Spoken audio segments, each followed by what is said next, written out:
think everybody's still, pretty frustrated and, devastated from, from just a couple nights ago.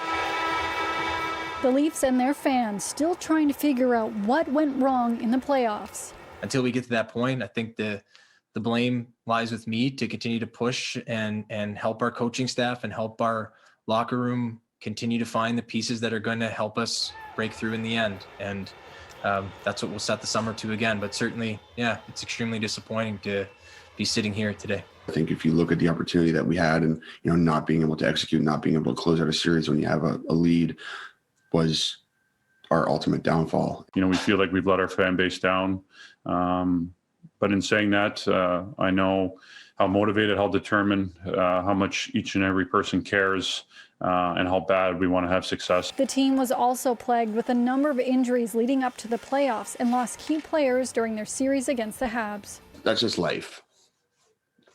It just happens. And, you're not going to point the finger at that. As a group, you have to be able to overcome challenges over the course of a season, over the course of a playoff series. And, injuries are just one of those things that just happen. And nobody has any control over it. And you just have to deal with it. And we obviously didn't. Captain John Tavares spoke to the media today for the first time since he exited Game 1 of the series on a stretcher. I'm doing really well, continue to progress. I feel very fortunate considering what I went through, the traumatic nature of the injury. I haven't seen it myself. I've only seen a few images. There's a lot of uncertainty surrounding the team and who will return next season. A number of the players' contracts are up at the Buds, including Jumbo Joe Thornton, who will turn 42 on July 2nd. This came so sudden, I really haven't had time to think about it. I first and foremost, I have to be a dad for a little bit here. It's, but yeah, I feel really, really healthy. I feel really, really good.